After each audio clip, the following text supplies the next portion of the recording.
Muy, muy buenas tardes. Buenas tardes. Pues estamos en la segunda parte de esta jornada del Seminario de Investigaciones Intuitivas Interdisciplinares, trabajando el eje arte y antropología.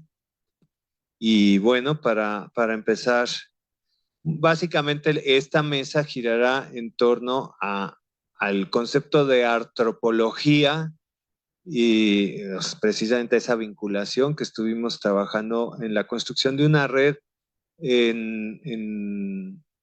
que comenzó con trabajos pedagógicos entre la ENA, la Escuela Nacional de Antropología e Historia, y la Facultad de Artes y Diseño, y comenzamos entre Genevieve Saumier, y que profesora antropóloga, y yo, profesor artista de la FAD, y comenzamos a generar un proceso largo de trabajo primero desde la docencia, juntando a los grupos, pero eso fue creciendo de una manera increíble. Comenzamos a hacer una exposición móvil, ¿no? Que iba cambiando en la Galería La Media Luna, en la ENA, y entonces cada 15 días nuevas piezas, y era un concepto también de exposición en constante transformación, donde se fueron integrando muchos artistas o varios artistas vinculados a proyectos como el de Medios Múltiples o La Colmena, ¿no? Proyectos que yo coordiné con artistas de la FAD y los mismos estudiantes de la ENA generando contextos teóricos para todo este trabajo. Luego hicimos un coloquio internacional, coloquio nacional, perdón, donde participó mucha gente, incluso también un open space, que ya tuvieron la experiencia de todo lo que genera eso. Y finalmente, pues conseguí producir este libro, ¿no? Que hoy queremos presentar, compartir con ustedes, y que mis dos acompañantes participaron en el libro, pero también porque tienen ya un vínculo con esta reflexión de cuál es la relación entre arte y antropología, ¿no? Que es eh,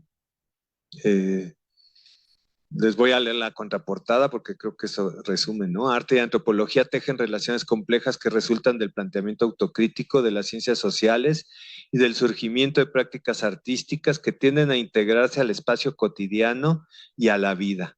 La anterior diferencia más rotunda entre estas dos disciplinas se ha ido desdibujando. El antropólogo como autor y el artista como etnógrafo convergen en varios aspectos de su cuestionamiento epistemológico, ahora que la investigación artística se reivindica como generadora de saber, facultando la comprensión de la realidad, y que las ciencias sociales reconocen sus actos creativos como tal y exploran su posicionamiento en los procesos de cambios sociales. A partir de un proceso pedagógico que ha reunido antropólogos, historiadores, etnógrafos, artistas y teóricos, maestros y estudiantes, este libro reúne reflexiones y presenta experiencias puntuales de más de 70 participantes dispuestas en un campo de juego que se ofrece al lector interesado en establecer puentes entre estas prácticas. Entonces, básicamente, pues esa es quería empezar con la presentación de este libro. Al principio de cada gran área de la estructura, si vemos el índice, lo voy a abrir. Si vemos el índice, está dividido en diferentes. Si quieres lo hago yo. No tienes.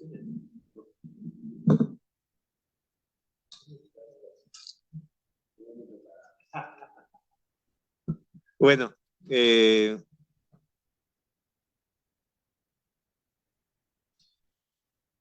entonces está dividido primero es una introducción de intersección, la reflexión de la intersección interdisciplinaria de las dos disciplinas, luego en sociedad y comunidad, defensa del territorio y del medio ambiente, cuerpo y corporalidad, reflexividad interdisciplinaria, nuevos modelos educativos, patrimonio, memoria y archivo, nuevos modelos museográficos. Entonces, en eso están divididos todos los temas de estas participaciones.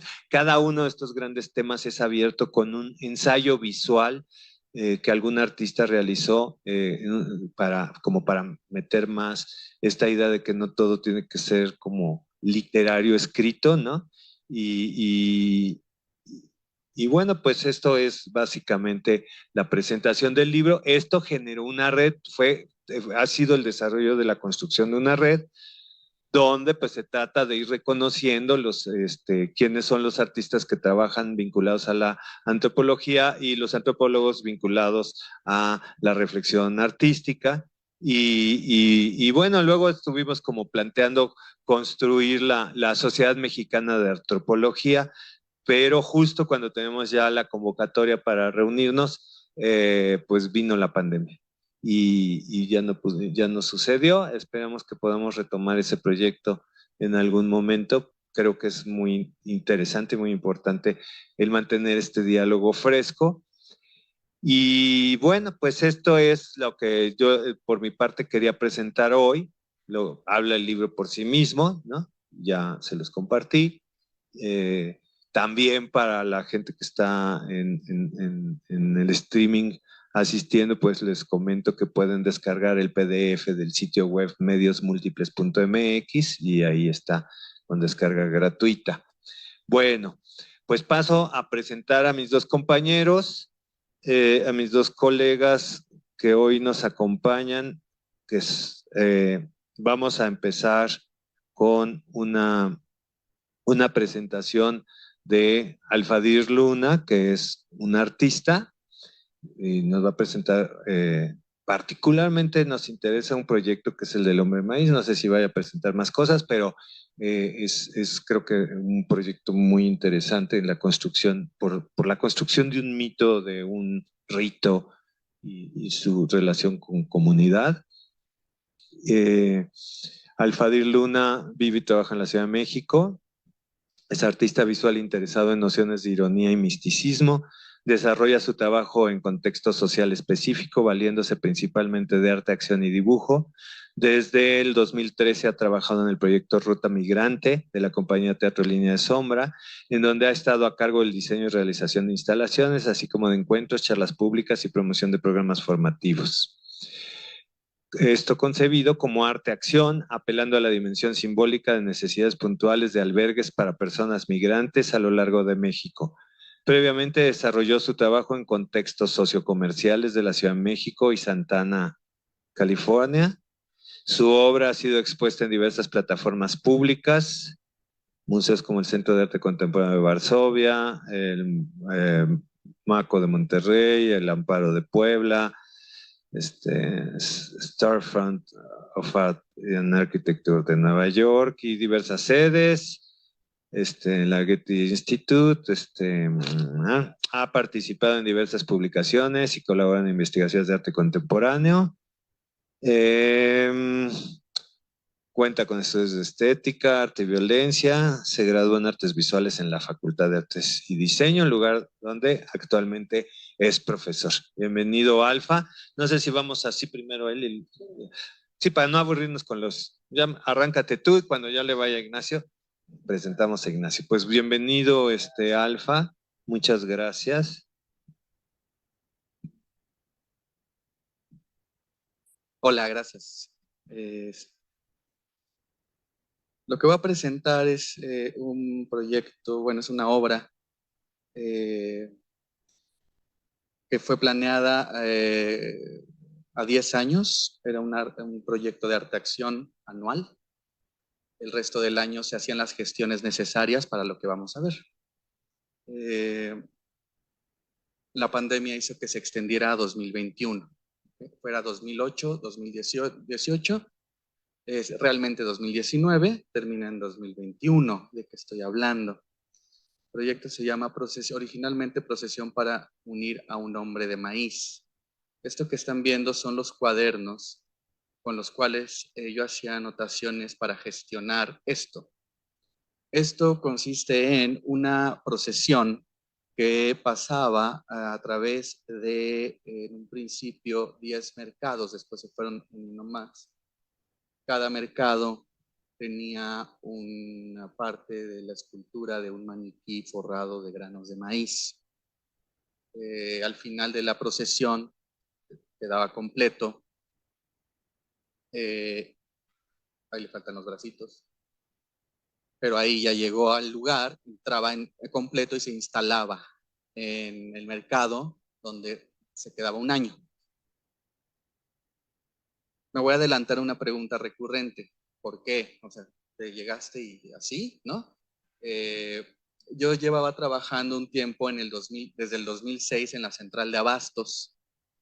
Me sentía inquieto por cómo, pues sí, cosas que significaban futuro, como las semillas. Estaba trabajando con semilleros, comerciantes de semillas, y sobre la especulación, etcétera.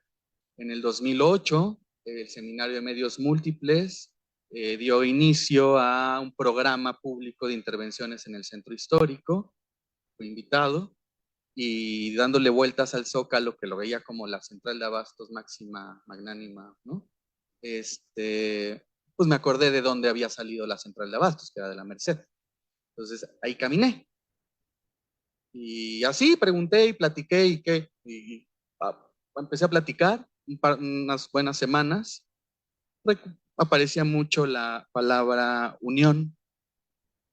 Entonces, pues como yo estaba ahí con este trabajo de las semillas, me quedé pensando que hablaban de cosas muy dispares y al mismo tiempo todos deseaban lo mismo, unión. Era como un poco abstracto.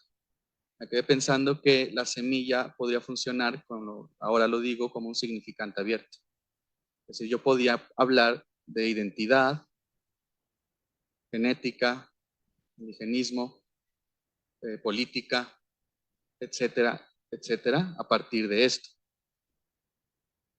Y otra cosa allí fue que las personas que están en los mercados pasan la mayor parte del tiempo en sus locales, solo van a su casa a dormir. Y me quedé pensando en algo que ocurriera en los mercados que permitiera esta movilidad. Entonces me valí de una procesión para movilizar un cúmulo de maíz. Y desde ahí provocar la interacción entre los mercados, los cuales concebí desde ya hace años atrás como foros de retórica pública, es decir, de construcción, de percepción y de realidad. Entonces, tomé un maniquí del mercado, lo forré, lo dividí, lo dispersé y empezó la procesión, a unirlo año con año. ¿Por qué 10 años? Porque fueron 10 mercados los que en el primer año dijeron nosotros queremos que se quede un año en nuestros mercados. Entonces allí hice mi compromiso público. Ok, yo me voy a encargar de que esté en todos sus mercados.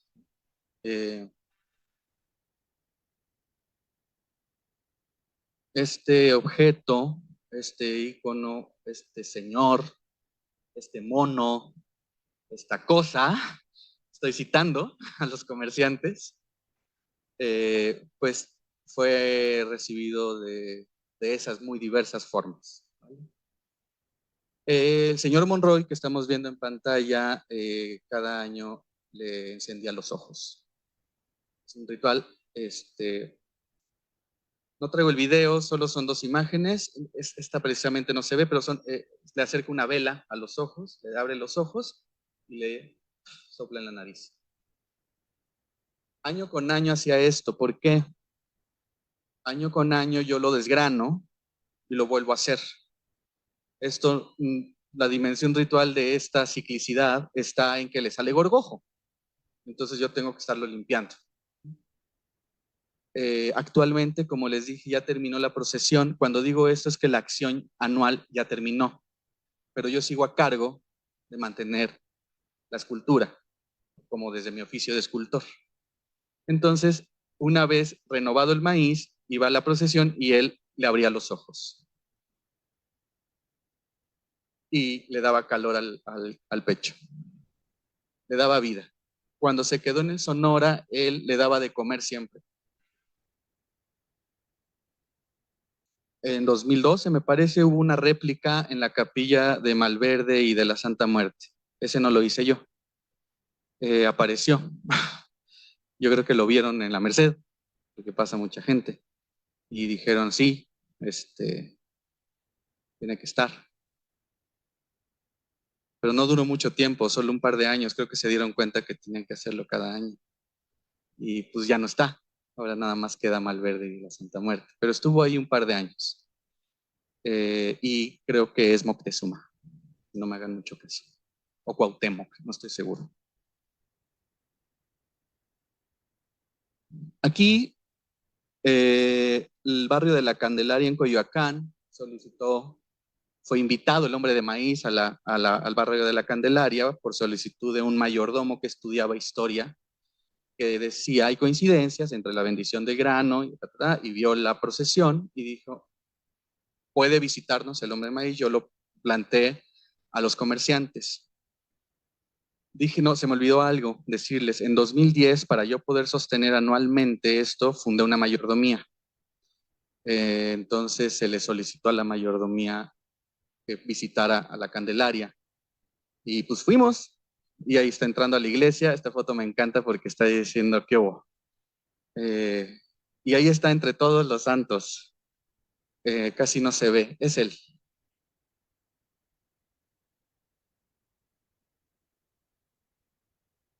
Se entabló la relación entre la Merced y el barrio de la Candelaria y siguen trabajando en cosas de proyectos culturales a la fecha.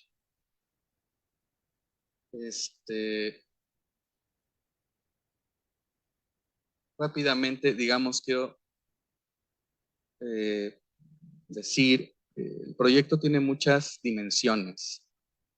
Ahorita estoy haciendo un pequeño recorrido.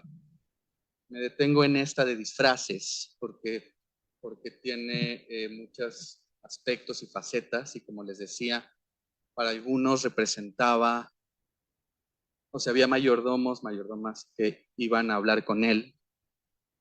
Varios de nosotros soñamos con él. Otros lo querían quemar porque pensaban que era algo malo. Entonces, en esta vinculación y en estas distintas dimensiones, hice una lista que quizá aquí podríamos ampliar un poquito en la conversación si fuera de interés. Y esta lista son más o menos los alcances de la participación, y para esto debo decir lo siguiente, que en el proyecto tuve que distinguir colaboración de participación con una cosa muy simple. Colaborar era en función de, yo tengo un proyecto, un modelo, y este modelo se mantiene. Y ustedes colaboran en función de este modelo. La participación es, yo tengo un modelo y tú puedes deformarlo. Puede ser otra cosa. Los alcances de la participación están por acá. Acuerdos de representatividad y uso de la imagen y reconocimiento de la autoría. Dimensión expositiva en contexto urbano, contexto de museo, contexto académico y rumores. Dimensión mística, dimensión político-partidista y administrativa, dimensión religiosa, dimensión emotivo-afectiva, dimensión académica y dimensión mediática. Respecto a la dimensión mediática, voy a compartirles un video, si se puede. Ah, sí, claro.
lo que van a ver es un fragmento lo que van a ver es solo un fragmento de 2 minutos del programa Sacro y Profano de Bernardo Barranco, en donde estuvo invitada esta antropóloga, no olvidé su nombre, perdóname.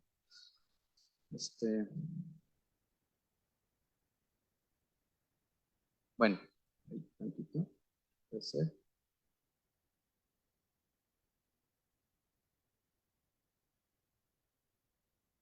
Estamos en un esquema de creencias de la New Age, donde el creyente ya no necesita ir a una iglesia para expresar su devoción.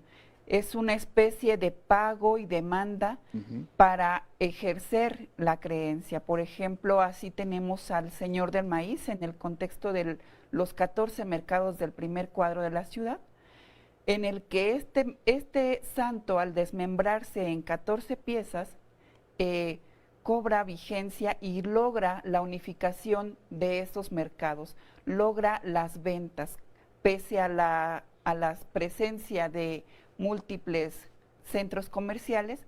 El Señor del Maíz logra unificar en la última semana del mes de octubre a los 14 mercados. Sí.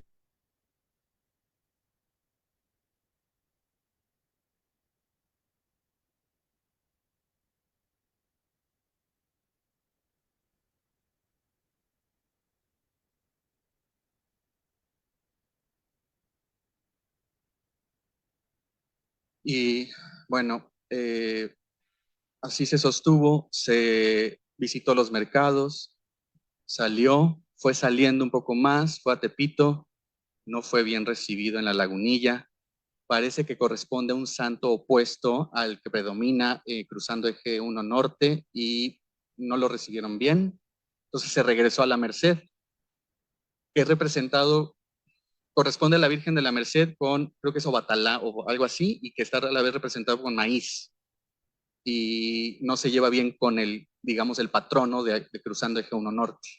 Entonces tuvo que regresar a la Merced. Salió a la Candelaria hasta que en algún momento recibí una invitación para ir a Los Ángeles. Les dije, no tiene sentido, pues vive acá, ¿para qué? ¿No? O a menos que hagamos una mayordomía transnacional, y no será la primera vez. Y se armó eso, se hizo una réplica en la ciudad de Santa Ana con comerciantes mexicanos, migrantes, y esta fue un préstamo al mundo del arte. El antropólogo Rodrigo Parrini decía lo siguiente, lo cito al respecto de esta obra, que el hombre de maíz no procede, no puede hacer una procesión en el mundo del arte si no es dado o donado o prestado por una comunidad que le da sentido y lo construye. Entonces lo construimos, lo prestamos y circuló 2 años o 3 en centros de arte contemporáneo. Esos estandartes son los estandartes de los mercados públicos. Cada uno representa un mercado y los textos representan como las estrategias de venta más comunes. Esos son los documentos con los que se acompañó la exposición. Podemos ver el acuerdo de derechos de autor, la representatividad y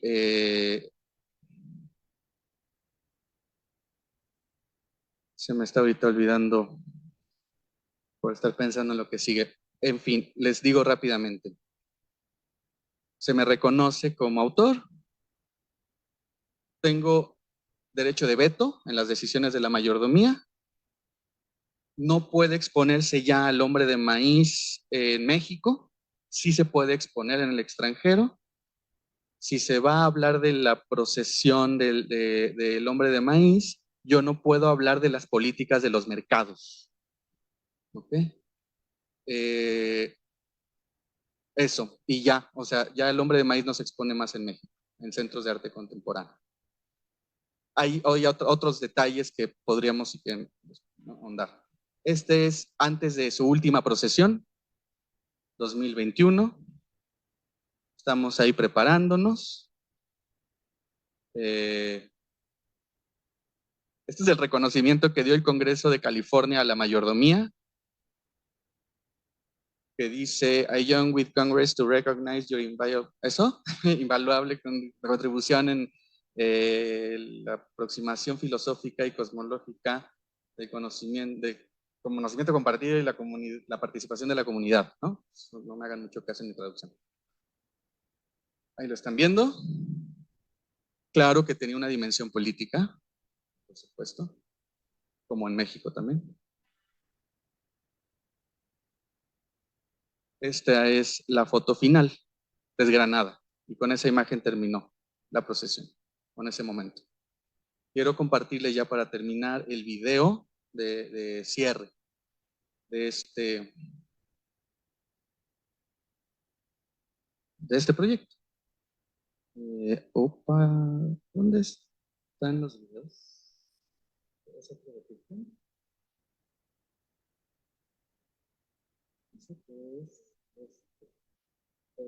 Sí, ese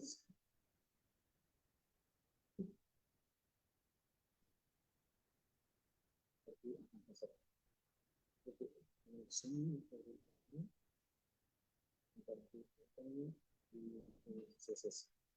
Y este es el baile final.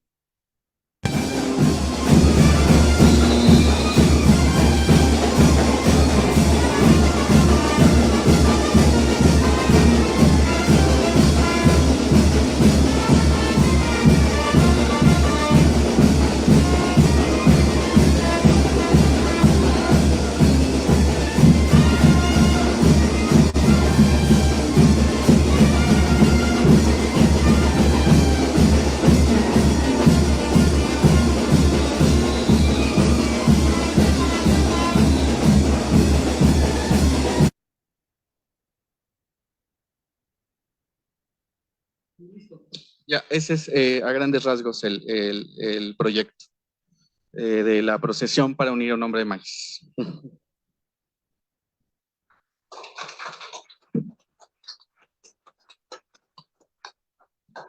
Bueno, yo creo que va a ser mejor que sigamos con Ignacio y demos luego pie a la conversación, ¿no? Y las preguntas de todos. Todas.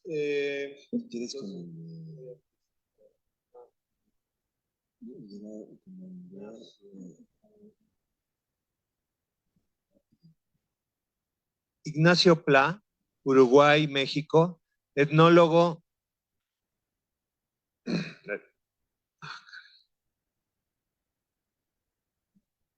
Etnólogo de primera carrera, es gestor cultural, director escénico, actor y dramaturgo. En la última década también se desempeña como curador y artista indisciplinario en museos, festivales y espacios independientes. Se dedica a la investigación artística, educativa y museológica, así como a la educación en las artes. Es director fundador de la UBA en el Centro Cultural Universitario Tlatelolco y posteriormente curador de programas públicos del MUAC, también de la UNAM. Fue coordinador académico y cofundador del Centro de Formación en Cultura Comunitaria, Cuenca, de la Dirección General de Vinculación Comunitaria de la Ciudad de México. Concibe su práctica como acción directa de creación, como un amplio territorio donde construir procesos múltiples de conocimiento y transformación social, ambiental y cultural. En ese rumbo creó Tenten el Aire, plataforma, espacio de investigación, creación, formación, curaduría, asesoría de arte contemporáneo, artes vivas, etnología, educación artística y gestión cultural. Por 2 años consecutivos ha recibido el apoyo de la beca PADID para el desarrollo de su proyecto curatorial Me Sobra Barrio, que coordinó y organizó en colaboración del Centro de la Imagen. Actualmente es el creador y director del proyecto Cerro del Agua, laboratorio de investigación creación artística en colaboración con el Museo de Arte Moderno y la dirección del Bosque de Chapultepec, donde aquí tenemos un artista que participó, por cierto. Tiene una serie de artículos publicados, así como 2 libros, Tejedoras de Teotitlán del Valle, Oaxaca, La Familia Gutiérrez Reyes, Nostra Ediciones Cultura, mención honorífica en la categoría Libro de Arte, Premio García Cubas de Lina en 2015. Y de cómo se perdió y recuperó el maíz, editado por la Caja de Cerillos Ediciones, Alas y Raíces, 2014. No compartimos su sitio web, pero es https tentenelaire.cargo.site.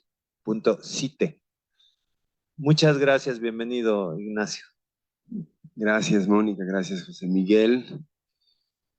Pues a mí me invitaron a platicar y a discutir un poco más este cruce de la antropología y bueno, mencionaré un poco el camino como yo lo he encontrado en esto que son mis proyectos más curatoriales. Pero yo quería mencionar como dos cosas quizá más de anecdotario, pero cuando yo, por ejemplo, ubico en México, no me refiero a la antropología en un amplio espectro, pero donde yo considero que en México sí hubo una inflexión muy fuerte en la formación y en el pensamiento antropológico, y yo creo que fue el momento, a mí me tocó como estudiante, el momento del levantamiento zapatista, cuando una de las primeras declaraciones de los 4 días, en donde todavía había muchísimas dudas, no se entendía qué pasaba, cómo podían haber tomado San Cristóbal de las Casas, cómo podían haber tomado una serie de comunidades y haber aparecido un grupo así, con ideas, con planteamientos, con una serie de demandas y desafiando completamente al ejército. Y una de las primeras declaraciones fue, ¿pero cómo pasó? ¿De dónde salieron? Chiapas es uno de los 2 estados, bueno, en esa época era de los 2 estados más estudiados por la antropología. Y infinidad de libros, muchísimos investigadores, y el otro era Oaxaca, ¿no? Eran como los 2, también por su gran diversidad de culturas y lenguas. Pero fue, no es que, ¿cómo no nos dimos, de dónde salieron? No, es que los antropólogos no entendieron nada. Fue una declaración que en la universidad, donde estábamos, éramos muy chavos, fue como, caray, entonces todos los maestros que están acá no entendieron nada, porque yo acabo de entrar. No se refieren a los que tenemos 19, 18 años, sino a toda una institución que venía construyendo un discurso de la otredad y que venía hablando por los otros de muchas maneras, con mucha experiencia, pero con una distancia muy grande, una distancia tal que yo siento que fue uno de los primeros parteaguas y en donde uno de los caminos para ir acabando esa distancia fue uno, evidentemente, entender políticamente qué pasaba y entender la relevancia política de la antropología, del compromiso, del análisis de la realidad. Siempre se hablaba, ¿no? La antropología es la ciencia que puede estudiar y escribir la historia de los que no tienen historia. Pero esa misma frase ya era completamente colonialista, como si no tuvieran historia porque no la habían narrado los que siempre narraban la historia. Esa era en realidad el discurso. Y bueno, siempre hubo un camino y se habló de una antropología mexicana y hay toda una serie de corrientes que sí se consolidaron aquí, pero fue este parteaguas de decir, ¿en dónde está el punto? Y ahí lo junto mucho con, me voy a brincar lejísimos, a Heath Steyer, que dice la investigación artística, uno de los puntos elementales que ella considera para la investigación artística tiene que ver con justamente identificar el conflicto, o sea, el punto crítico donde lo que estamos acercándonos se quiebra, se desbarata, chocan las subjetividades. Y ahí me gusta esa palabra de entender, creo que la idea de las subjetividades, justo porque creo que ese para mí es uno de los puntos de cruce. Otro de los puntos de cruce que yo encontré hace muchos años, justo fue de un antropólogo que en su momento fue muy importante y que terminó siendo teatrero. Además, se dedicó al arte y es Víctor Turner, que justo hablaba del territorio y del ritual como una selva de símbolos, como un lugar cargado semánticamente que había que entender, y en ese sentido me parece muy significativo el trabajo de Alfadir, que yo tuve la suerte de ir, no me acuerdo en qué año, pero de acompañarlo uno de esos días, y fue increíble, y justamente tenía que ver con la posibilidad de poner en juego de otra manera los símbolos, de tomarlos y ponerlos a circular en otros registros. Y me parece que ahí es un punto también muy importante. Y en ese sentido, lo político, lo simbólico, lo dialógico,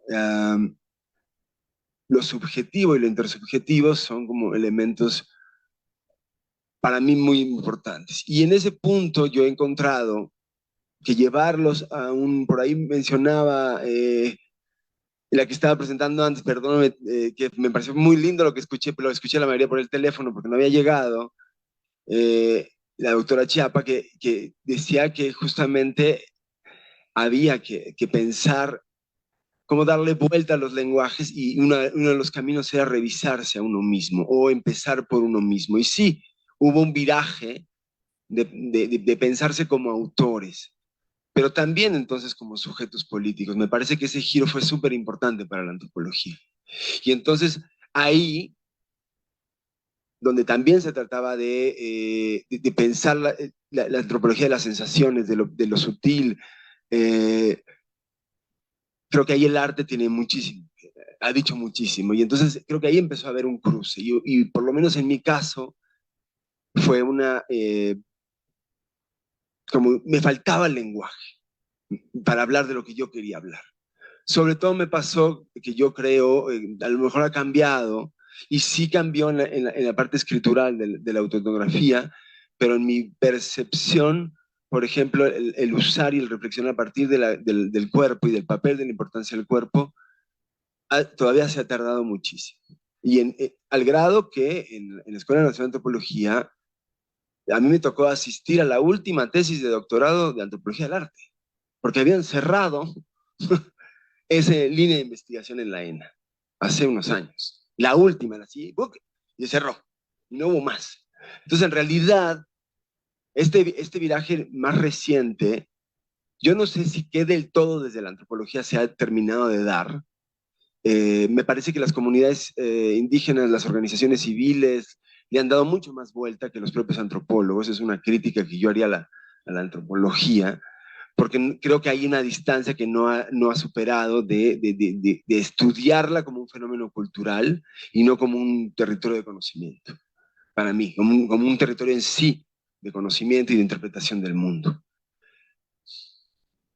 Y ahí es donde yo pondría un punto como posible de reflexión crítica. Y en este sentido hubo toda una discusión también en la antropología y desde las comunidades zapatistas. Había una pregunta que circulaba, para mí fue como toral en la vida. Yo puedo decir que de los mayores aprendizajes sí me los dio la antropología, pero por las comunidades, sí también por la ENA, que le tengo mucho cariño, pero sí por lo que este encuentro, y decían, ¿cómo no perder la capacidad de asombro y indignación? Y en ese sentido, el proceso creativo y las gramáticas de la creación, ya sean de investigación, que también para mí es un acto creativo, y de creación de obra, en ese punto son muy cercanos. Y para irme muy rápido y no quitar tiempo y poder abrir el diálogo, yo quería presentar muy rápido uno de los últimos procesos, el otro, ahí está la página.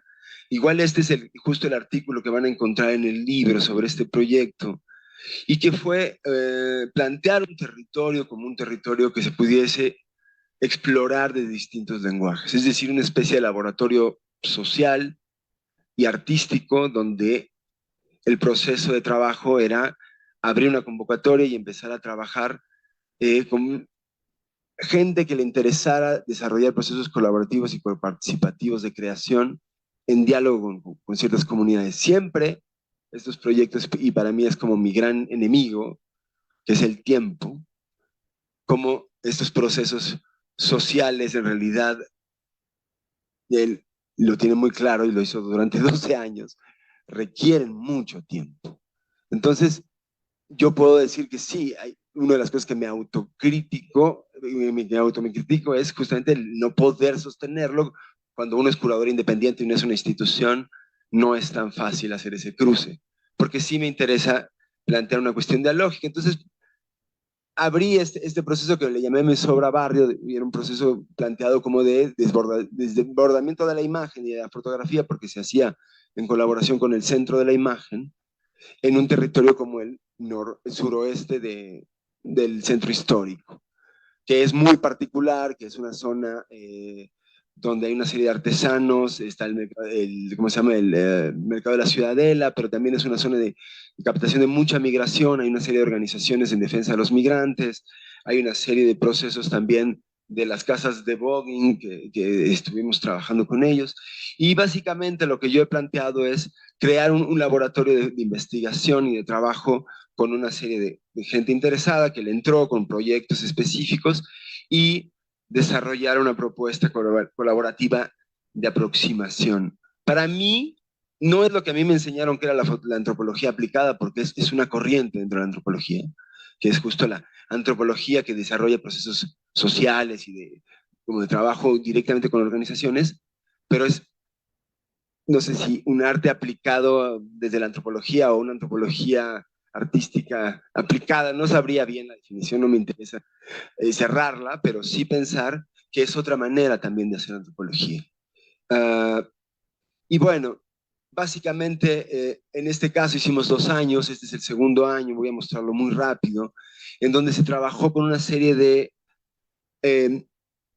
procesos y de comunidades de esta zona que se fue transformando, y cuando después, si quieren, tienen tiempo, vean el proyecto Cerro de Agua, donde participó Alessandro, yo ahí incorporé otro elemento de investigación, que es la relación justo con un bosque, en ese caso, y con otras comunidades que no son humanas, que es ahora un tema que está muy en boga, está muy en discusión, que a mí me parece sumamente interesante. Igual, la antropología se supone que una de las bases de la antropología es el estudio de cómo la cultura se relaciona, o los seres humanos se relacionan y se diferencian de la naturaleza. Ese es uno de los ejes, y fue eje de varias de las corrientes de la antropología. Y bueno, justo ahora la pregunta es cómo se integra. Pero bueno, no me voy a detener demasiado. Este fue, por ejemplo, un proyecto que tuvo que ver con un trabajo de historias de vida, y es muy cercano a las prácticas de historia oral, pero también de antropología visual, donde justamente se trató de construir y reconstruir una serie de historias de gente que vive en la calle. Este fue todo un proceso de la comunidad. Bueno, ella es una activista en contra de la gordofobia, y era un proyecto justamente de concepción de belleza en el cuerpo, particularmente de una comunidad que hacía perreo, bueno, que estaba en el reggaetón, pero también en el activismo desde otras corporalidades, y fue todo un trabajo que derivó en una serie de intervenciones en la calle con carteles y con una serie de entrevistas y de acciones performáticas. Aquí nada más para contar una síntesis, estos proyectos, la mitad o más son las activaciones, y es el trabajo con los públicos vivos, y más bien en vivo con las distintas comunidades. Entonces, la pieza es una partecita, digamos, o la pieza en realidad es todo junto con el proceso de diálogo en presencia, digamos. Ya voy a terminar porque tenemos el tiempo encima. Este fue todo un proceso de registro, ahora sí que de una gentrificación y una expulsión anunciada, que eran los últimos sobrevivientes que habitaban el edificio Trevi, donde estaba este café, y fueron expulsados absolutamente todos. Este trabajo justo fue registrar a las últimas 4 familias, y el trabajo de cómo hicimos asambleas, vinieron gente de diferentes organizaciones, como los de Palo Alto, no sé si conocen esa cooperativa de vivienda, que es un proyecto interesantísimo, vinieron a hacer toda una asamblea y a dar una serie de asesorías, vinieron gente de Santo Domingo, fue todo un proceso de tratar de colaborar desde las experiencias de autoorganización y cooperativismo, para tratar de hacer que esto no sucediera, pero terminó perdiendo, digamos. Entonces, el ser testigos de estos procesos, creo que el arte y la antropología juntos tienen una visión crítica muy completa, para mí logran completarse de una manera muy interesante. Y después, yo hice todo, me parecía como muy interesante continuar con ese tema de la gentrificación, y hicimos un proceso también con otra artista que es de Jalapa, muy joven, que ella trabajaba también la cuestión del relato justamente y del autorrelato con otros artesanos que fueron expulsados. Y hicimos un trabajo también, en particular me quería detener en que es una organización que está como a 3 cuadras del centro de la imagen, y era un grupo de mujeres que cuando empezó toda la expulsión con Trump, de mujeres y de separación de familias, empezaron a detectar que las mujeres que regresaban, eran retornadas, no encontraban trabajo y a veces se perdían en el regreso. Y fue una organización que se dedicó a buscarlas y a asesorarlas y a darles trabajo, e hicieron un proyecto interesantísimo. Y esta era una de las chicas que estaba dentro del grupo y que era una antropóloga, una socióloga. Y desarrollaron un video documental, pero también hicieron un trabajo de compartir sus enseñanzas y sus trabajos desde el feminismo y un performance, y también se dedican al spoken word. Y yo, para cerrar, me parece también, o a mí lo que me seduce de hacer este camino es la posibilidad de dejar archivos vivos, archivos abiertos, y cómo construir idealmente procesos que pudiesen continuar retroalimentándose. Cuando yo fundé la UBA, abrimos un archivo vivo sobre Tlatelolco que duró mucho, ese sí duró varios años.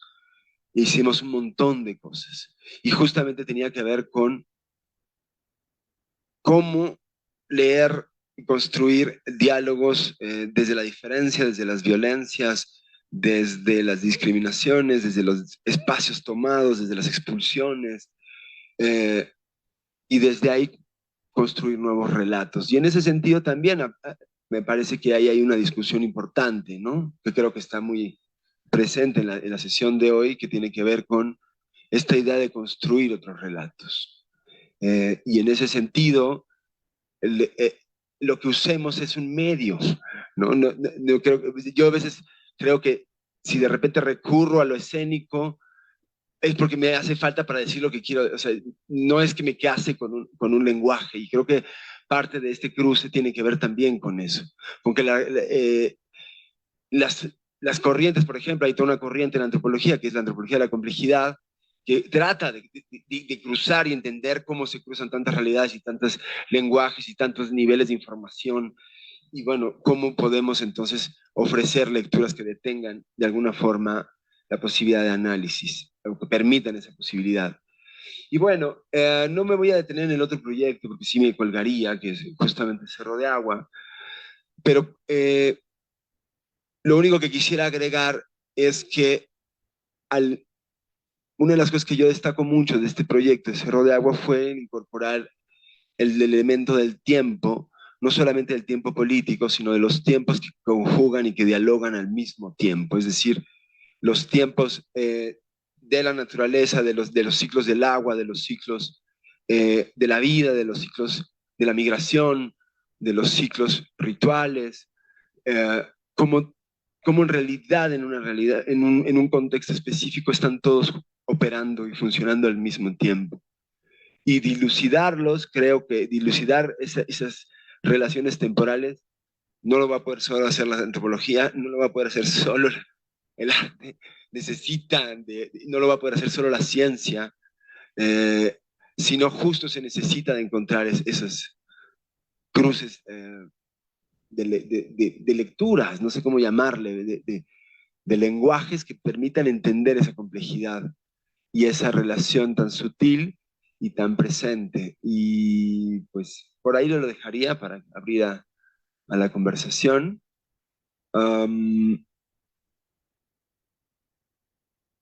Y bueno, uno de los principios que, nada más lo último que quiero decir, que también rigió de Sobra Barrio, era un dicho que escuchamos ahí que era de me gusta mucho, que es: de tanto verte te vi.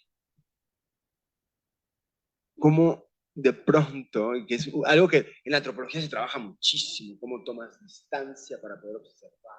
La realidad está ahí, pero en realidad está, como decía el maestro Burro, perdón, se me olvida. Él decía que también la frontera del teatro podías estar tú en el metro, y solamente era acomodarte tantito, y ahí estaba sucediendo. Como esa frontera en realidad es tan sutil y solamente es cómo pones y cómo abres pues los sentidos, ¿no? Para que eso suceda. Y no es necesario argumentarlo, y en ese sentido creo que es fantástico el cruce posible con el arte. Pues por ahí lo dejaría, para no empezarme a repetir.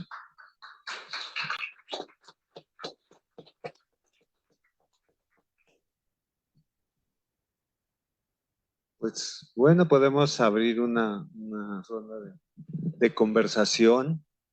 Uno de los puntos que hemos discutido en el seminario que creo que es importante, que me gustaría su opinión, es la relación con la comunidad, pero además desde el concepto de comunidad, ¿no? O sea, el artista genera una comunidad o se subordina a una comunidad o cómo es su relación con la comunidad. También me llamó la atención que tú comenzaste a distinguir entre colaboradores y participantes, pero en relación a ese mismo proyecto en un contexto social, en una comunidad, ¿no? Y hay unos que son participantes y otros que son colaboradores.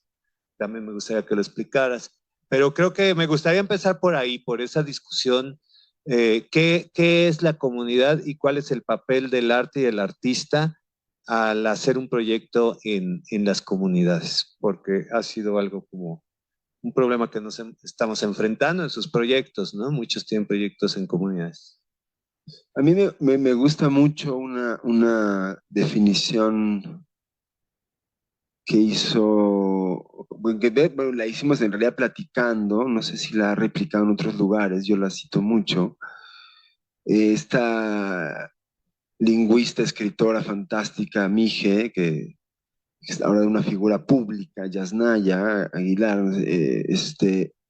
Yasnaya Elena, que ella decía, la comunidad, hacer comunidad es poner en duda la propia idea del Estado. Y a mí ese aspecto de la comunidad es uno de los que más me interesa. Es decir, la idea de, y que es un poco lo que yo trabajé mucho en mi zona barrio, y es un tema recurrente que ahora yo estoy trabajando con un proyecto de migración, que es la idea de la autoorganización como un espacio de formación y de aprendizaje y de construcción de saberes y de territorios de sentido. Y creo que la comunidad o las ideas de comunidad, más allá de que, me parece que la comunidad, y que a mí me gusta mucho la definición también de Floriberto de Díaz, en realidad él habla de comunalidad, es decir, la idea de comunidad como acción, no como algo estable, sino como la acción de hacer juntos y de defender juntos y de ponernos de acuerdo y pensar en la construcción de un bien común que siempre está en disputa, que no está definido.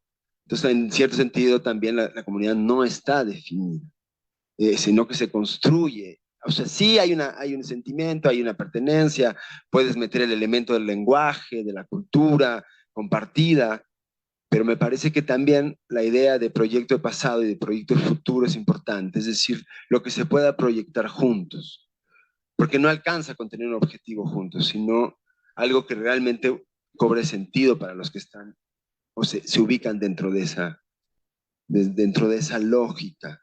Y por último, ya nada más quería decir, a mí una definición que también me gustó mucho de se me olvidó ahorita el nombre, perdónenme, una feminista boliviana que decía, no, ¿cómo?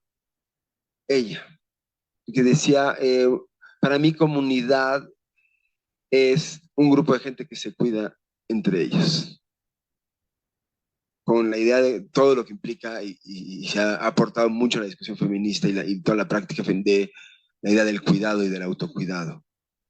Pero en eso. Hola, sí.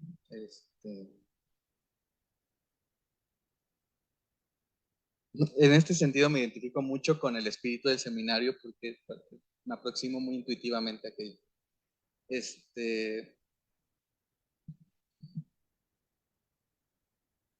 Me interesa pensar en distintos conceptos de comunidad en función de su dimensión, digamos, material, hablada y corporal.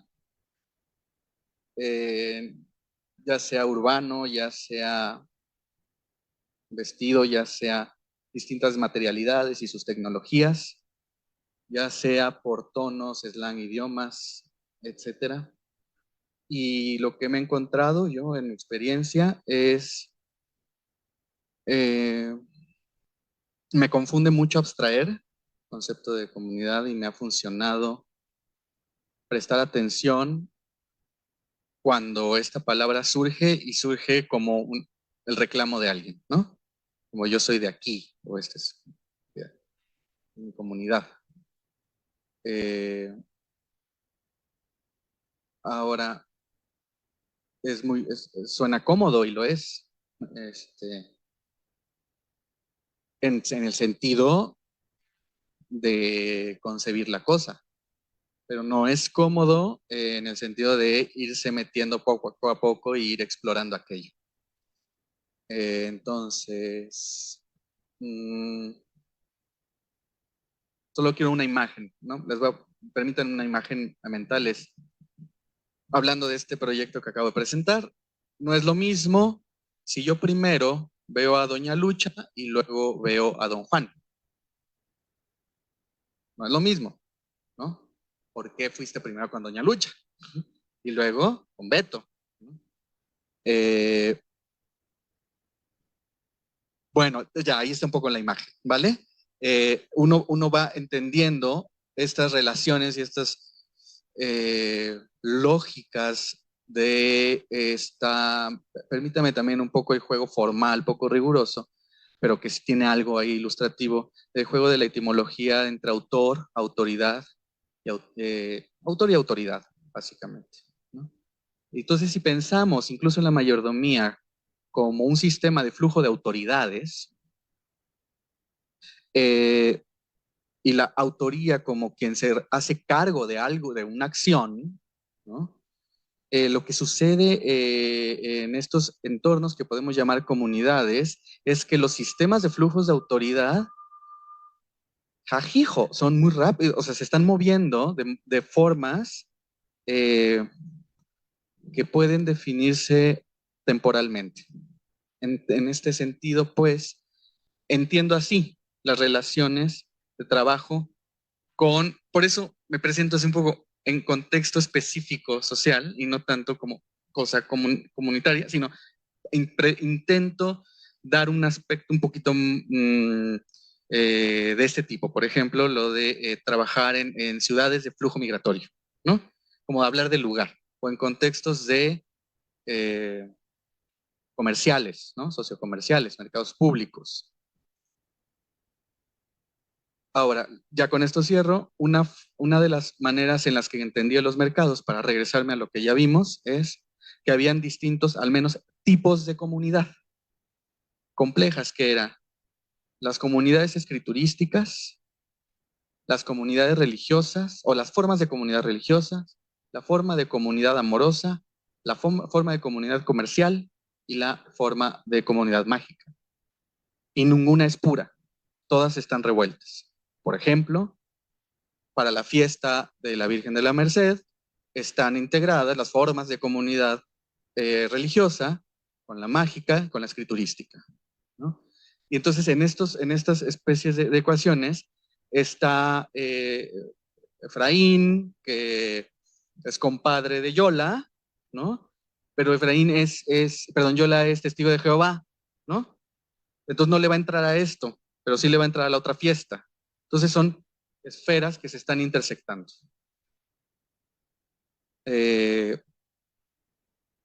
Me es más, ¿cómo decirlo? Útil, ¿no? Pensar en las formas de comunidad, en comunidades específicas. No sé si logré exponer el punto. Es decir, me cuesta trabajo decir la comunidad de migrantes, por ejemplo. No puedo, no lo veo. Porque no es... Claro.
Esa ontología, sí, sí, ya no funciona. Esa ontología te permite, o sea, esa en la antropología sí te permite y te da herramientas de análisis como para entender. Nunca te vas a poder poner en la mirada del otro, pero por lo menos conocer qué elementos a lo mejor sí están en juego. Y Creo que, por ejemplo, ahora dijiste una afirmación interesante, ¿no? Comunidad de migrantes son aquellos que se ayudan a migrar, o sea, a moverse, ¿no? Y me interesa mucho este sentido de complicidad, ¿no? Porque en la complicidad se van a implicar un montón de cosas, desde experiencia, ¿no? Vivida, lenguaje, conocimiento, es decir, vete por aquí, sí, cuidado por y allá, autoorganización, ¿no? sí, sí, sí. Y ciertamente eso está funcionando en esta cosa y es temporal, y es es temporal raro, ¿no? Es decir, por ejemplo, pensando en estas formas de ayuda, en algún momento se encuentran en una ciudad, ¿no? Puede ser Tapachula, luego estos mismos se dispersan y se vuelven a encontrar en Saltillo, algunos, y saben de otros, ¿no? Entonces, estas extensiones de estos imaginarios compartidos, ¿no? Van habitando distintas atmósferas con distintas densidades de saber, distintas densidades de experiencia. Aquel que es la primera vez que está moviéndose y que se está moviendo en temporada de lluvias, ¿no? Va a tener una relación con aquel que ya vino y fue y vino 8 veces a lo largo del año, ¿no? Y esas transmisiones de saberes, ¿no? Va constituyendo esos flujos de conocimiento y de en Y ese se van sentido complicidad. fraguando identidades en el ir y venir, ¿no?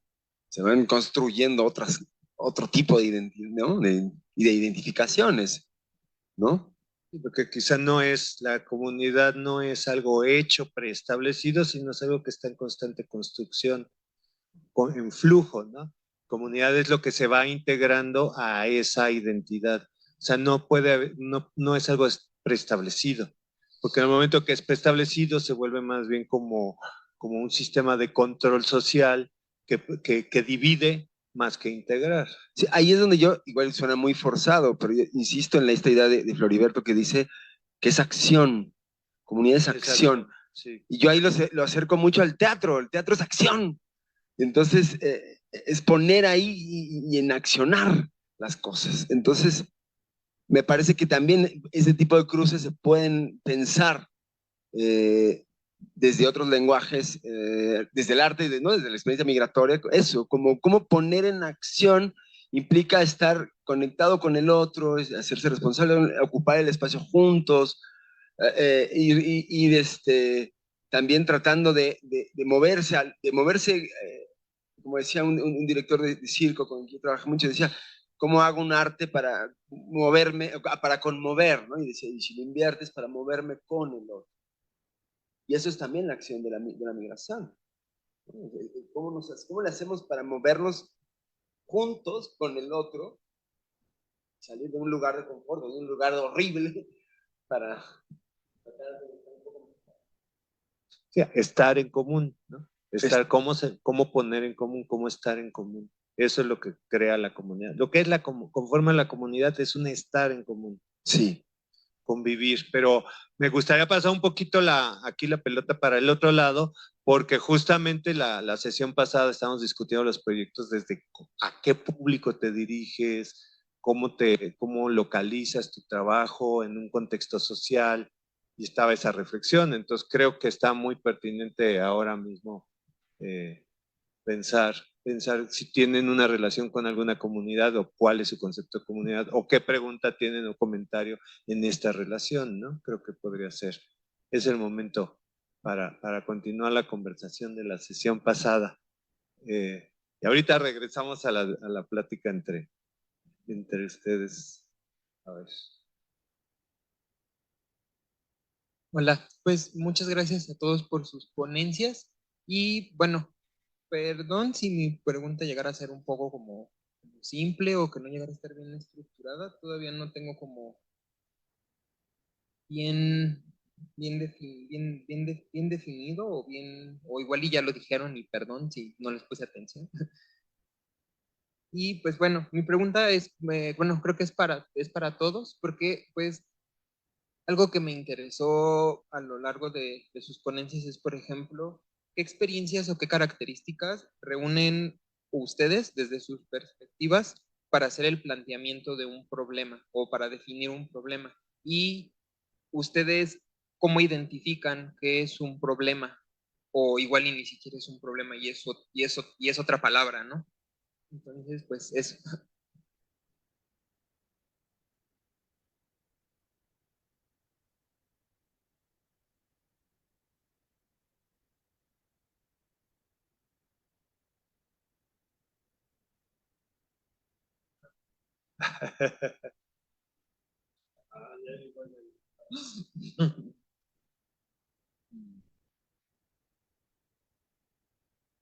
Sí, sí es interesante, pero necesito también sumar que desde dónde, cómo surge el deseo de vincularse con algo problemático, ¿no? Porque pues desde ahí uno va a encontrar el problema casi que en donde quiera, ¿no? Entonces, y luego viene el rigor, o sea, es como un poco hasta el químico, ¿no? Así, disolver y coagular. O sea, tienes que condensar, disolver y vas templando y vas amasando la cosa, ¿no? Dejas que esponje, vuelves a amasar, dejas que esponje, vuelves a amasar. Ahora, dejándonos de metáforas que siempre ayudan,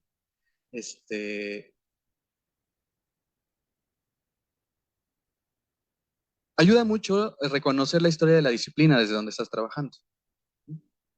Entonces, si yo estoy trabajando pintura en términos disciplinarios, ¿no?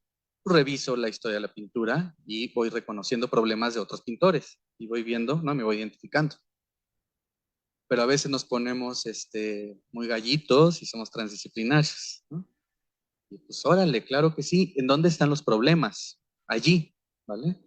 En la vida cotidiana uno va a buscar cosas en algún lado. Si no sabe bien, pues seguimos confundiendo tlapalería con ferretería y vamos a buscar algo en algún lugar. En la experiencia, vamos, ¿no? Ensayo-error, ¿no? El proceso lo puedo integrar a un reconocimiento de algo que medianamente puede ser más o menos interesante, ¿no? A lo que voy es que los mismos mecanismos de búsqueda ya pueden significar, ¿no? Un objeto de estudio, por lo menos para empezar con entrevistas, ¿no? Aunque no sea el objeto de estudio, perdón, no sea el problema central de mi investigación, ¿vale?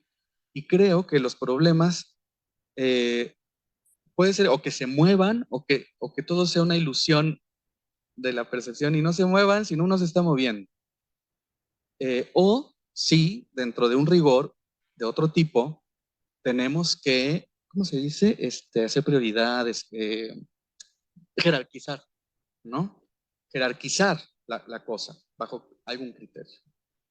¿Qué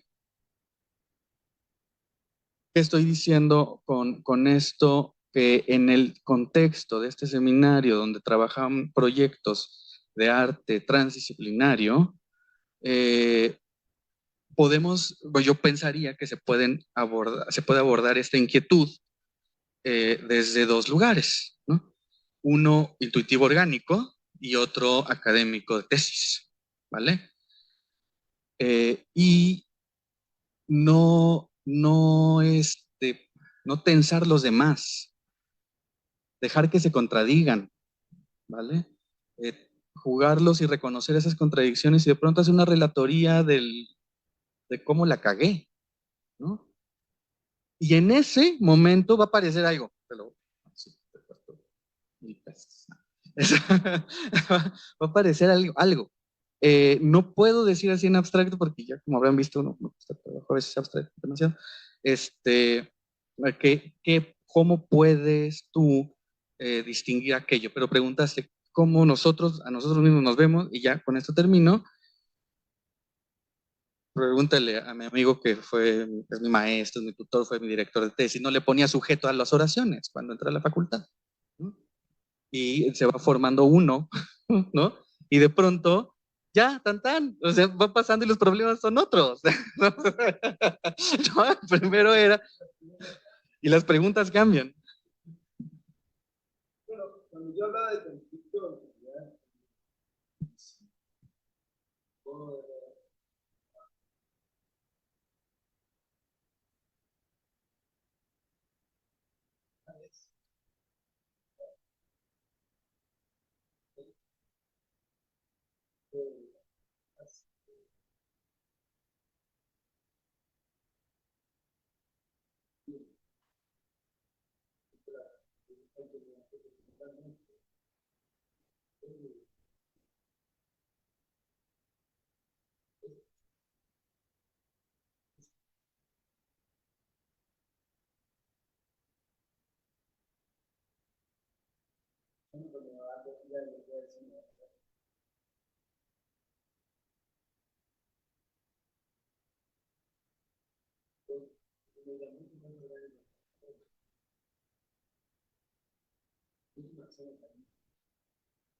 sale como flor de la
Otra vez, me acabo los micrófonos. O alguien le baja, no se hagan, no se hagan.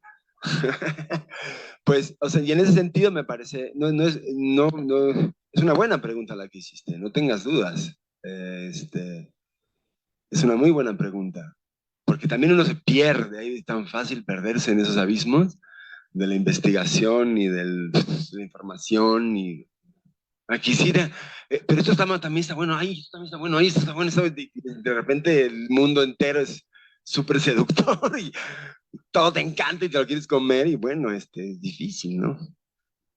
Pero sí, a mí también, insisto, la fórmula esta que yo aprendí de pensar siempre, para mí preguntarme qué me indigna y qué me asombra es muy importante para mí. Es decir, también hasta dónde va a permitir uno, hasta dónde no va a permitir uno. Están grabando, entonces no voy a decir groserías, pero tiene que ver con eso también. Y también con las cosas que realmente uno no está dispuesto a permitir. Y bueno, a mí la antropología me sedujo siempre también por tener herramientas críticas para leer la realidad. Vivir en un país con 60 o 70% de población en miseria, pues ni modo que te hagas tonto, ¿no? Como decía, eso que decía hace rato y se me olvidó. En la antropología, Clifford Geertz decía que la antropología servía para ampliar el discurso, la dimensión del discurso. Y Jesús Rodríguez, cabaretera, ahora política lamentablemente, pero gran cabaretera, decía que ella hacía arte para ampliar el espectro de la ética. Entonces, eso de abrir un poquito, creo que todos ustedes, todos estamos en esto porque queremos abrir un poquito, no sabemos a veces qué, pero, ¿no? Y eso es importante, o sea, si una investigación no abre, no te mueve, o sea, a lo mejor hay que moverse uno, ¿no? O sea, sí preguntarse qué estás haciendo ahí sí, todo proceso pedagógico, pues, sí, de alguna forma, idealmente, tiene que transformarte y moverte un poco. Si no, algo no está pasando, realmente. Entonces, nomás estás cumpliendo y ¿no? No estás creando. Y sí, crear también es súper doloroso, súper desesperante, súper frustrante. A veces, ¿no? Y a veces no sale también. Parece que va a salir y no sale. ¡Ah! Eso pasa también. Y pues, ¿no? Como decía Marichuy, a veces nos sale bien y a veces nos sale mal. Así de, claro. Yo creo que, sí, creo que es importante también para mí contestar. Creo que el arte siempre enfrenta la contradicción. En esencia, la creación enfrenta la contradicción en todo sentido, desde la contradicción entre la representación y la realidad, ¿no? Ya ahí hay una primera contradicción, y toda la serie de contradicciones que hasta formalmente son necesarias enfrentar, como entre el sonido y el silencio para hacer música, o lo grande y lo pequeño, o lo blanco, lo negro, o la contradicción entre los colores, ¿no? Porque si no hubiera la contradicción entre todos los colores, la pintura sería monocromática. Entonces, en realidad es la integración de la contradicción o el enfrentamiento, el ordenamiento de las contradicciones lo que genera el proceso creativo, ¿no? El acercamiento a la otredad es eso, la pura confrontación. Y en ese sentido, creo que ahí es interesante pensar también lo del conflicto, en el sentido de eso, en esa confrontación, en ese choque de subjetividades, pues hay hay relaciones de poder, y hay desigualdad, y hay, ¿no? Y hay muchas cosas. Y sí, también la antropología trataría incluso metodológicamente de señalar las contradicciones. Es una de sus tareas políticas de la antropología. Bueno, así lo pienso yo. Y desde luego no ocultarlo. O sea, la pone en evidencia la contradicción. Y las mismas contradicciones que uno tiene como artista al estar produciendo algo, al ponerlas en escena, ya no se vuelven alienantes, ¿no? Porque si no, si ocultas de dónde vienen los fondos o qué otros intereses y significaciones hay detrás de tu proyecto, etcétera, entonces ya estás como imponiendo y lejos que enfrentando la contradicción. Entonces yo creo que la estrategia es la de poner en escena esa contradicción y poner en evidencia esa cosa de, incluso como esta teoría brechtiana de la representación, de decir, no te voy a engañar con esta obra de teatro. Esto es una representación, no lo olvides, ¿no? Que todo el tiempo te está en la obra haciendo, recordando que está representando, ¿no? Pero entonces ahí está, al decir esto es una representación, lo está haciendo más una presentación, ¿no? Le está justamente recuperando su carácter más verdadero. O sea, la verdad es que es una mentira, ¿no? Y eso lo hace, lo desaliena, ¿no? No se vuelve un soporte impositivo de significación en todo nivel. A ver, entonces, sí, vamos a pasar la palabra. Bueno, retomando desde ahí, desde la pregunta, pero regresando a la inquietud antes de pensamiento sobre la comunidad, ya se dijo comunalidad, que es toda la visión de actividad y demás, pero también se esbozaron algunas que tienen una suerte edulcorada, como de decir, de cuidado y prácticas de cuidado, que definitivamente tienen mucha verdad, pero también la contraparte podría hacerse explícita, ¿no? La comunidad es como ese organismo experto en tocar los puntos de dolor más profundos y no irse solamente con los que se alcanzan desde fuera, ¿no? Desde los bárbaros contra adentro pasando las murallas, ¿no? Sino el trabajo que se hace adentro. Entonces a mí me interesa la idea de comunidad como esas nuevas articulaciones que se permiten por el hecho de haber puesto alguna distinción. Entonces, regresando a la noción de Alfadir, de la retórica, como pensaban los mercados, como lugares en donde se cifra realidades sociales y todo, creo que la comunidad es importante pensarla así, ¿no? Es cuando uno habla, ¿no? De fui con la comunidad tal, lo que se está imaginando, el imaginario como pasa, es que hay una otra cosa que tiene una resistencia y una resiliencia, no va a ser tan fácil empujarla y después va a empezar a regresar si tú la sacas de su punto. Voy a decir varios puntos, pero ¿quieres?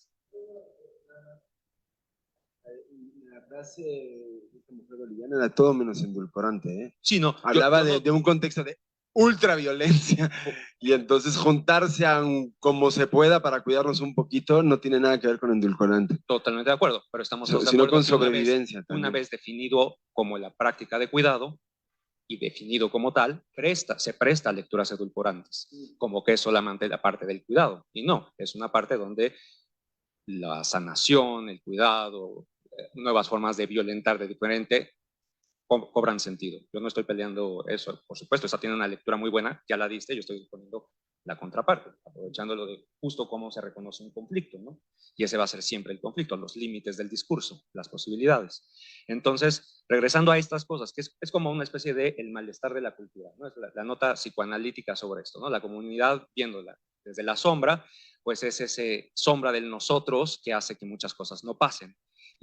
O que duelan cuando pase, o que se articulen de otra manera. Otra manera de ponerlo bien negativa es la creación de un sentido común. Ese sería ¿no? Lo común. Lo común tiene, por ejemplo, en términos de ecosistemas y demás, pues el grave problema de los comunes, ¿no? Que son estas áreas que quedan ahí perdidas y es todo un drama a revisar. En términos de la realidad puntual, el sentido común es esa cosa que nos hace no poder ver las cosas que están fuera, que tenemos que estarla cuestionando desde el arte, cuestionando desde la ciencia, y ahí se puede poner eso, ¿no? Como una cosa del arte y la ciencia se unen contra el sentido común, que es la típica producción de una comunidad. Y por último, en términos de metáforas que están allí, pues la hormiga, ¿no? Que siempre no se presta para tanto para cuentos, sino más bien para fábulas, para la parte moralizante, que suele ser por eso mismo un poco menos interesante y demás. Pero bueno, la hormiga es este animal común, ¿no? Donde lo común prevalece por encima de todo y se antepone a la cigarra individualista, etcétera, etcétera, etcétera, etcétera. Y eso, pues aquí nada más queda una cosa interesante, que es por la decisión del título del libro, ¿no? Como Art y Ant, ¿no? De tropología, y quedó Art de ante y Ant de hormiga. Estamos necesarios hacer esa pieza, que es otra vez regresando a donde ves que hay un problema, ¿no? Se toma una decisión y esa decisión tiene impactos y ahora juegos de palabra que van a hacer y todo. Yo creo que tiene muchísimo sentido, ya puesto desde esta manera, ¿no?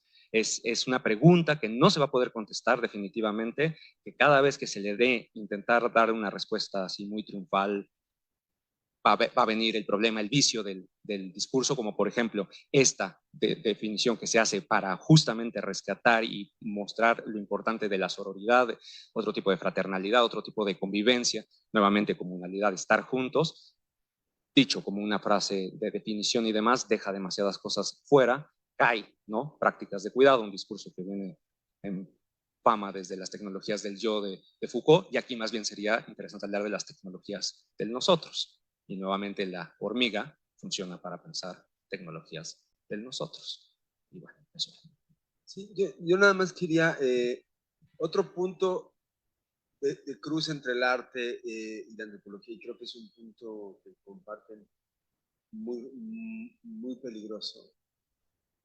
Voy a contar rapidísimo una anécdota. Yo en una comunidad en Quintana Roo que trabajé mucho tiempo, un día un rezador con el que yo había estado caminando un mes en una ceremonia de santo, ya bien borracho, me dice, no, es que tú, me gustó mucho lo que dijiste, reconocer de dónde viene tu vida. Que tú, con lo que yo te voy a decir, vas a ir de acá, y el niño vas a acabar nunca más.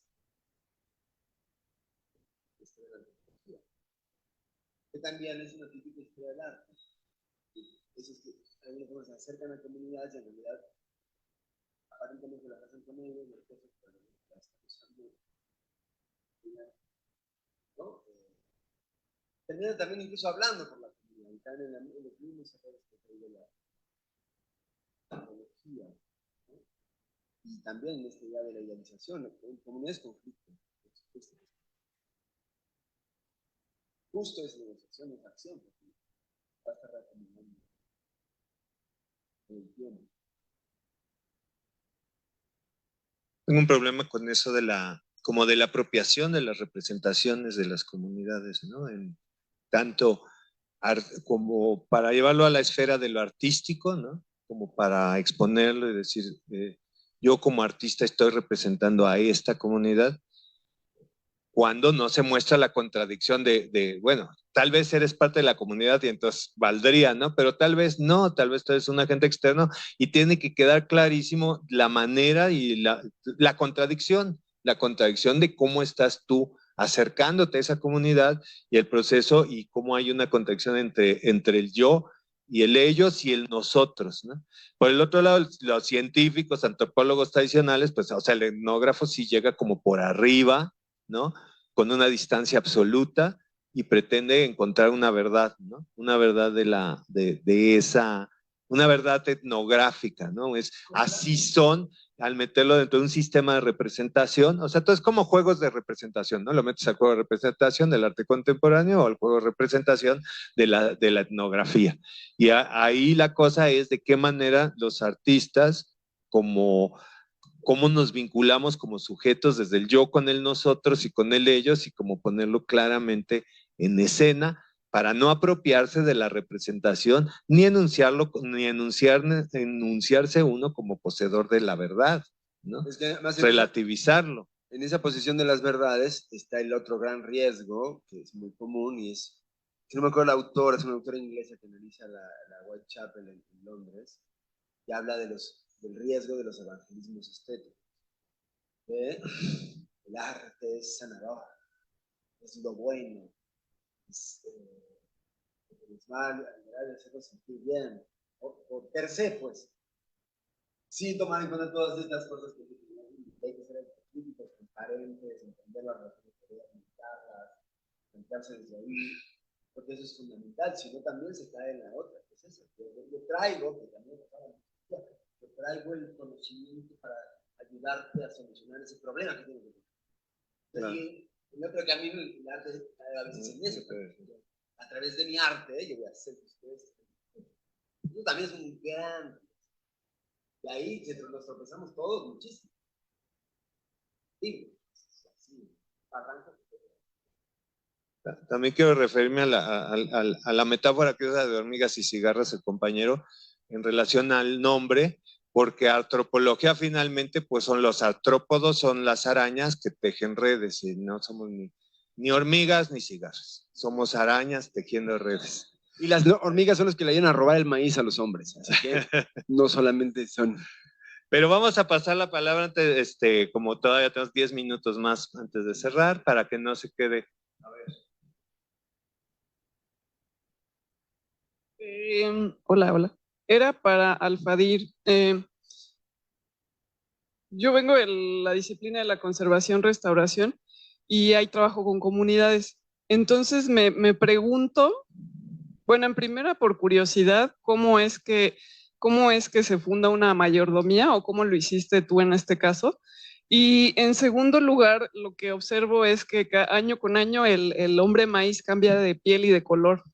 Y pienso en los santos patronos de ciertas poblaciones donde es muy grave que se cambie la ropita que trae o la corona o los ojos o las pestañas o el cabello, ¿no?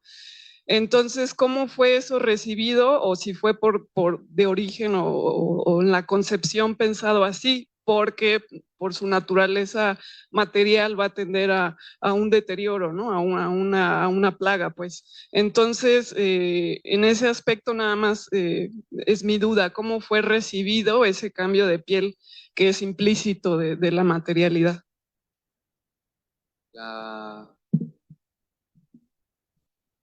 La mayordomía fue mi respuesta. Es decir, oye, yo quiero que esté un año en mi mercado. Yo también. Ajá. Pues entonces vamos a hacer una mayordomía. Así. Y después viene como todo el procedimiento de, claro, no es una mayordomía de las que se llaman mayordomías rurales investigadas durante todo el siglo XX. No. Si acaso podríamos decir, en términos de algunas antropologías, es una mayordomía urbana, es una mayordomía más rápida, donde participan muchísimas mujeres y los cargos están moviéndose. Ahora, ¿por qué usé este nombre? No me interesaba tanto esta... O sea, vamos, yo necesitaba una estructura que convocara a unas prácticas, que hiciera efectivo un mecanismo de financiamiento, ¿vale? Y la mayordomía funcionaba mucho mejor que una tanda. Además, por la idea de un circuito de autoridad, lo mencioné hace rato, pues, funcionaba mejor. Convoqué, junté, nos reunimos y había una base de mayordomos fijos y otros temporales. ¿Vale? En su mayor esplendor fueron 60, siempre de base fueron 22 más o menos. Y la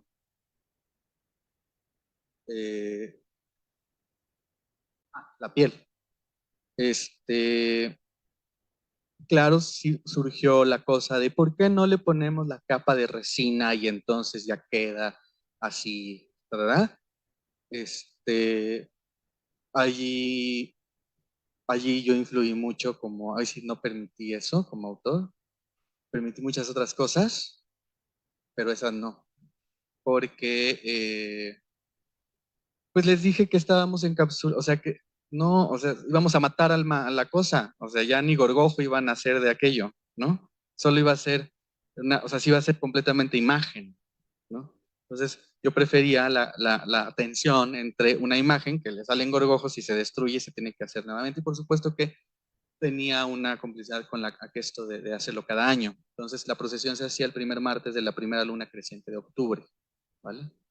Y yo hacía esto un mes antes, la renovación.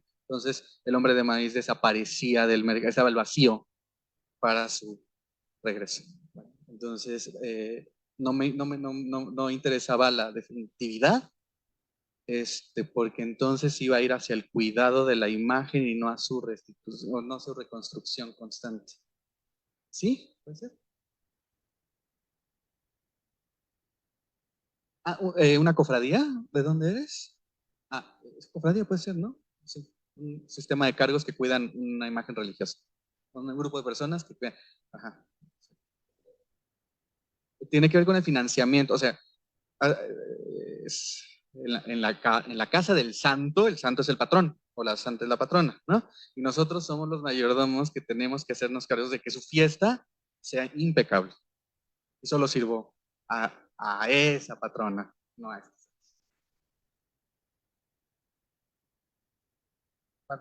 Gracias. Bueno, gracias a los tres. Me recordó un poco, no sé si lo conozcas, esto del hombre de maíz, a esto que hizo, bueno, obviamente no tiene el mismo sentido, lo relaciona en el sentido de cómo genera en el momento de que pones una figura así antropomorfa y empiezan a pasar una serie de cosas. Lo importante que es que sea antropomorfa. Eso que hizo Nacho López, un proyecto que se llamaba La Virgen se fue de juerga, o algo, La Venus se fue de juerga, que lo que hizo fue agarrar un maniquí y ponerlo en la calle y la gente igual reaccionaba y tomaba fotografías de las reacciones de la gente y cómo interactuaba con el maniquí y todo este rollo. Pero lo importante es que estas figuras sean antropomorfas, ¿no?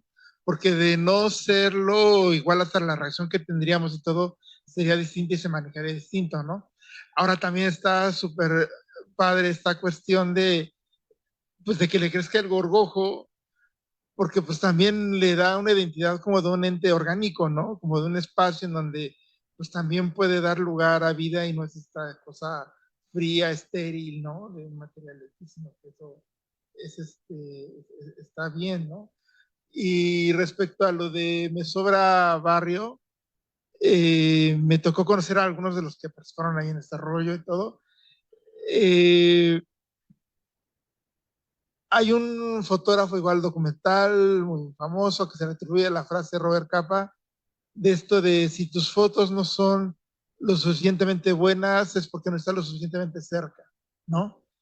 Yo, bueno, lo que les suelo decir mucho a los alumnos esa cercanía no solo tiene que ser física, sino también emocional, porque si no tienes esa cercanía emocional que justamente creo que es lo que genera comunidades, cuando hay esa cercanía emocional hacia las cosas, realmente no sale nada, ¿no? Cuando no hay cercanía emocional, pues simplemente son grupos, ¿no? Pero no hay un sentido de comunidad, ¿no?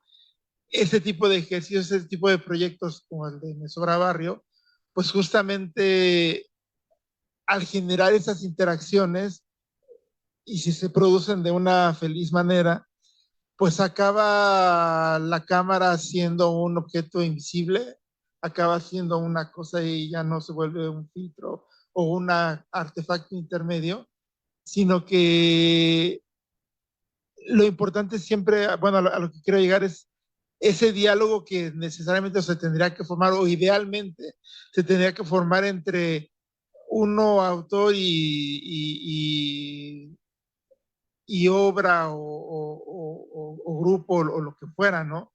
Porque igual, ¿no? En el momento en el que se rompe esa relación, en el momento en el que no tengo un interés o un amor o un afecto genuino hacia lo que estoy, hacia donde me estoy dirigiendo, pues acaba siendo igual una pieza estéril, sin nada, ¿no? En el momento en que hay relaciones, siempre de una relación afectiva va a salir otra cosa y va a haber justamente vida, germen, algo va a germinar de ahí, ¿no? Sin esos afectos, pues nunca pasa nada, ¿no? Entonces, es realmente bueno, ejemplifica pues todo este tipo de labores que hacen pues esta cuestión, ¿no? No caer justamente en esas esterilidades, ¿no? Y bueno, ya me caí.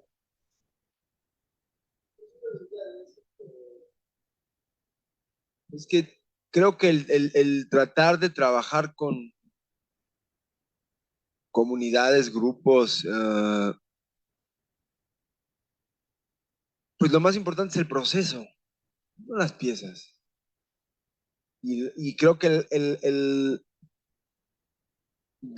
gran cuidado justo está en eso, en realmente pensarlo, trabajarlo, construirlo junto con los otros, el proceso.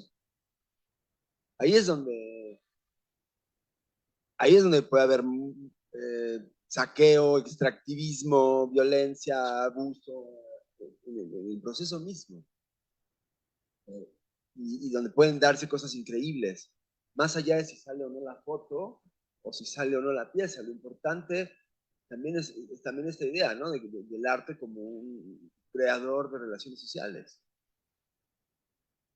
como un disparador de constructor de vínculos. Yo creo que también es una definición de arte que puede tener mucho sentido, ¿no? Y ahí está, en ese trabajo, en ese cuidado, en ese pensar. Si lo que necesita este vínculo es una mayordomía, pues hay que pensarla muy bien. Que también, yo siempre te escucho y digo, ¿cómo los convenciono? Siempre me lo he preguntado, no sé cómo lo logro, me sorprende, y a la vez, si hubiera sido, también es súper fácil haberse equivocado, y que no hizo nada y que me mandaron a volar, ¿no? También puede pasar, porque justamente no supiste construir, no supiste colocarte en el lugar de horizontalidad, de diálogo, de escucha, se necesita mucha escucha, muchísima escucha. La primera vez que hice el trabajo al campo, un maestro me dijo, ¿qué vamos a hacer? Escucha. Lo único que tienes que hacer es escuchar. Y ese es un aprendizaje de vida, pues, pero realmente escuchar es dar posibilidad al otro, ¿no? Hay esta frase, siempre me confundo, pero esta idea de que ser es estar en el tiempo del otro, es realmente entender que estás junto con el otro en este momento, en esa palabra tojolabal, ¿no? Yo hablo, tú me escuchas en la misma palabra, porque estamos en ese diálogo. Y entonces, estar en el tiempo del otro realmente requiere muchísimo, y muchísima humildad y muchísima sensibilidad. Y eso lo del arte, pero también lo da la antropología. De hecho, te entrenas en la antropología justo para se pone, ¿no? Ser hiper ultra cuidadoso y, ¿no? Respetuoso. Hay gente que lo sabe enseñar muy bien y hay gente que es una mentirosa, ¿no? En todos lados.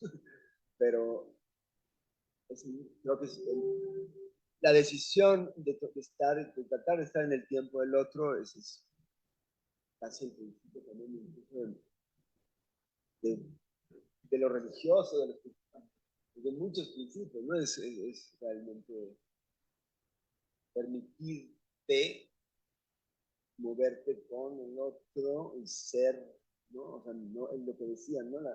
Decías tú de nosotros, ¿no? Ahí está también implícito el somos también nosotros.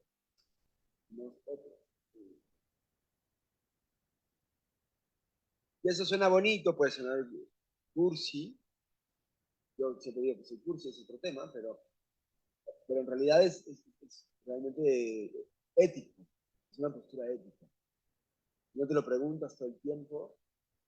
Es muy fácil atropellar, tropezarte.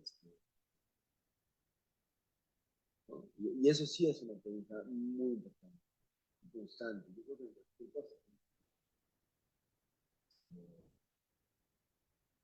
porque también es muy, muy fácil construir una película de nosotros mismos. Una gran mentira, ¿no? Y con esa ir y trabajar con otros. Yo creo que si lo importante es de la comunidad, por ejemplo, el hacer comunidad, o sea, el comunitar, el verbo, la acción, ¿no? O en el arte el proceso, aunque yo sí quiero destacar que a veces como que se diluye mucho los procesos y no se piensa que parte de los procesos son las obras y piezas que van quedando, que abren nuevos procesos porque son procesos abiertos de significación que van encontrando otros canales de diálogo, que a veces se olvida, ¿no? Que parte del proceso sí es la obra también, ¿no? O la pieza que luego se expone o se va a otro lado y encuentra otros públicos y abre otros procesos, ¿no? Pero bueno, finalmente lo que sí estoy completamente de acuerdo es que es la acción, ¿no? Que es el acto, que es el verbo lo que está generando tanto a la comunidad como el arte, ¿no? Como la significación, la representación, y en ese sentido retomo la idea de lo importante que es la ética, porque si lo que importa son los actos, las acciones, la conducta que conduce a esos actos, pues es precisamente de lo que trata la ética, ¿no? La conducción de los actos. Ahora, esa ética, desde mi perspectiva, tiene que ser estética también, ¿no? Sí. Que tiene que incluir la sensibilidad y la percepción y que va más, que es no hay estética sin ética, ¿no? Ajá. No es la moral impositiva, en fin. Pero rapidísima porque estamos sobre el tiempo. Esto último que salió de cómo lo logró Alfadir convencerlos y demás, y lo que decías, creo que es súper importante el tema de aprender a registrar también los procesos fallidos, ¿no? También comunicar esos, ¿no? Porque siempre nos acomoda, ¿no? Y es mucho más fácil que Alfadir venga a contarnos una obra que de hecho fue increíble, que nos venga a contar ese destrozo que hizo, ¿no? Y ese es un proceso que también ocurre en ciencia, ¿no? También está el enorme problema que los journals no aceptan que yo mande mi experimento que no salió, mi paper fallido, etc. Entonces, aprender a relatar los fallos creo que es esencial y de ahí aprendemos mucho.